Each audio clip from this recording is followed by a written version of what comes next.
Hi guys, this is Melissa Rivera and this is my mind-body presentation on depression and headache. So my case study is about Miss Jones. This setting was in my primary care outpatient clinic. This was an initial intake visit, and at my clinical site, all the patients were given a PHQ-9, a GAD-7, and MDQ screeners for intake purposes across the board despite the chief complaint. So Miss Jones is a 26-year-old female, originally came in with the chief complaint of vaginal odor, which she described as fishy, with a gray-white discharge and vaginal pain for 5 days. She is single, no children, reports she is in a monogamous relationship, does endorse occasional alcohol use about 2 to 3 times a week, but denies tobacco and other substance use. She did say that her mom passed away about 3 months ago and became tearful during the intake appointment as she talked about it. She's currently employed as a sales representative, and previous family history: her mother had breast cancer, which she passed away from, and a history of depression. Her father has hypertension and has been a smoker for the past 20 years that she's aware of. She did report that during this assessment that she's been having these headaches that's been lasting off and on since she began her periods in her teenage years, and recently it's been going on for the past 2 months chronically, and she's been taking over-the-counter ibuprofen and it just has not seemed to help. Her score on her PHQ-9 was an 18, which indicated that her depression scale came back as moderately severe. So, headaches and migraines. The prevalence of headaches or head pain, it's actually the 4th leading cause of emergency care visits in 2009 to 2010. And that's actually been a statistic that's been relatively stable over the past 8 years or so.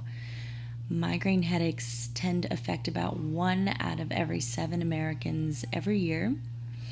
And common causes for headaches and migraines, there's actually very, very many, as it can be a primary cause or it's a secondary cause to something else.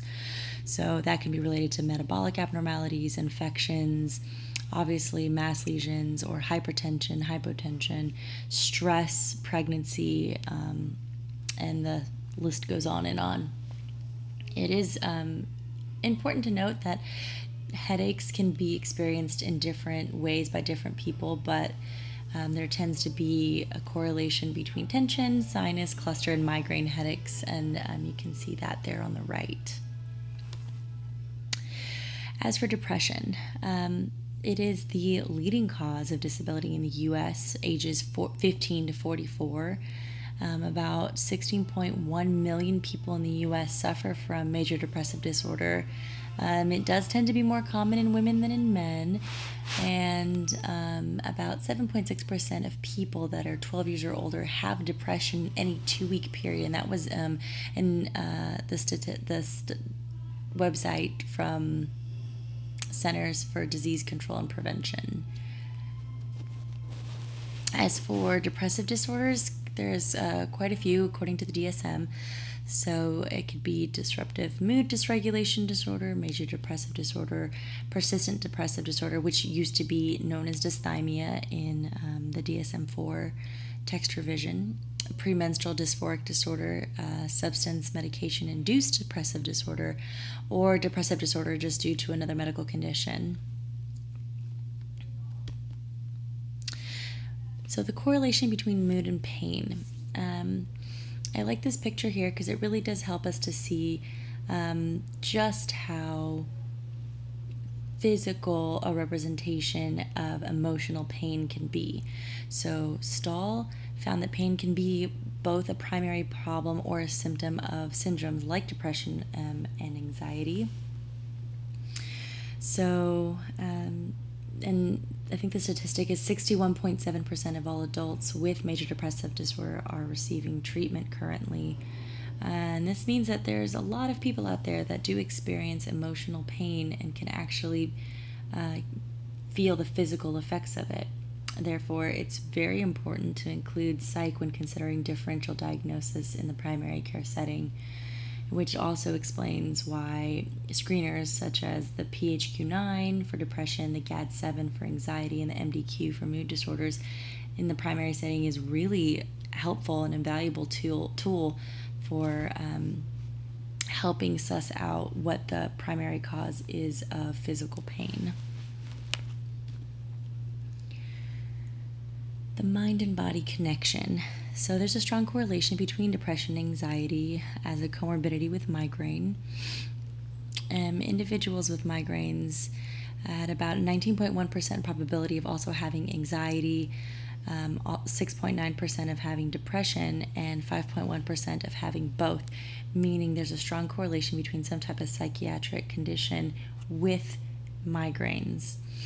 And depression rates were more than double among people with chronic migraines over episodic migraines, meaning people who have chronic conditions like depression or anxiety might have that comorbidity of head pain or migraines as an extension of a symptom for that disorder. Now, is this relevant for the primary care setting? I can't tell you how many people I saw in just my short time in my primary care setting, clinical, that came in with complaints of anxiety and depression to the point that I even got confused sometimes when I would alternate between going to my psych clinicals versus my primary care clinicals because it was just that prevalent. But the CDC does kind of go along with that approximately 10.4% of primary care visits had a depression diagnosis in 2015. A longitudinal cohort study of about over 2 years found that there's a high prevalence and incidence of depression in primary care settings. And this indicates that primary care physicians play a huge role in screening for depression, as they are usually the first people to see a patient who comes in with these complaints. And treatment. So because there's this big correlation between head pain, headaches, migraines, and depression, their SNRIs have been known to treat, as well as TCAs and SSRIs, to treat headaches that are correlated with depression. But headache treatment alone could also be NSAIDs, promethazine, ketorolac or Toradol, meclizine or Antivert, and Reglan or metoclopramide. Alternative treatments could be therapy. CBT, as according to Reif et al. In 2018, found that CBT showed a great advantage over other psychotherapies in treating depression.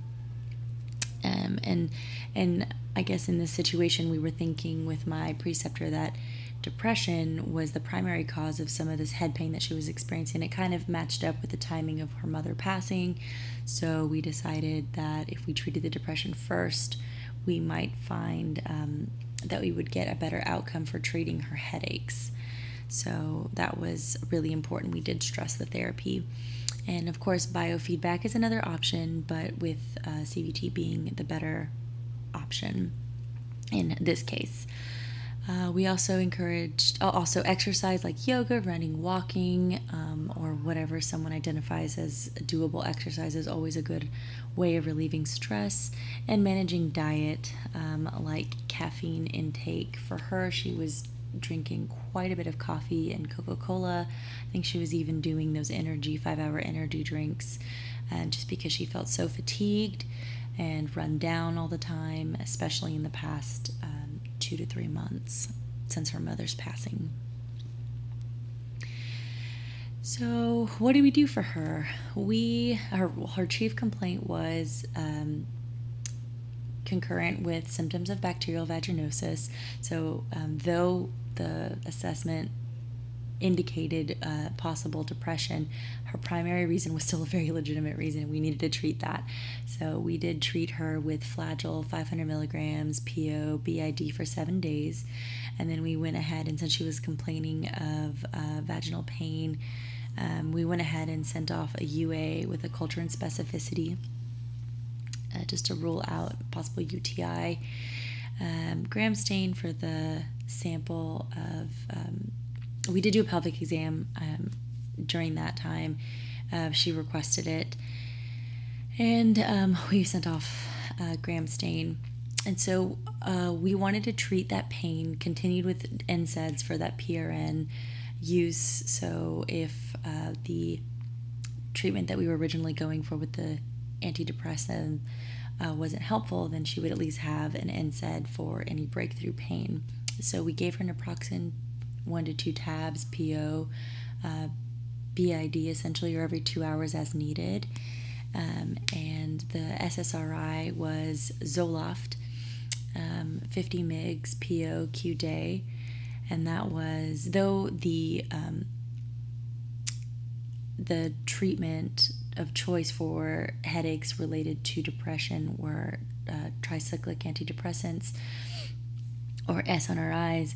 SSRIs are also indicated, and at this point I think it just seemed like if we were able to manage or first come out the depression, that might alleviate the symptoms of the headache. So we tried an SSRI first. And then we scheduled a follow-up appointment to continue to monitor the headache and the depressive symptoms for about 1 month out. And then, of course, if her symptoms didn't get any better for her BV, then we asked her to call us back within a week or so. And then we had a referral for therapy.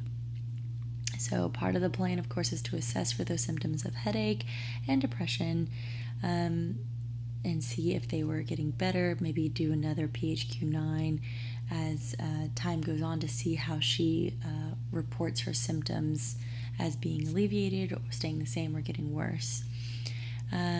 We offered her patient education on mood and the pain correlation with that, so really giving her some good information about how physical pain can be experienced with emotional pain, and how perhaps the circumstances of her mother's passing could have added to that, or current stressors as well. And so it's an avenue to explore. And then encourage her to seek out alternative therapies, especially psychotherapy, particularly CBT, to help her as she deals with the loss of her mother. And these are my references. And thank you so much. I hope you guys enjoyed, and I look forward to hearing your feedback.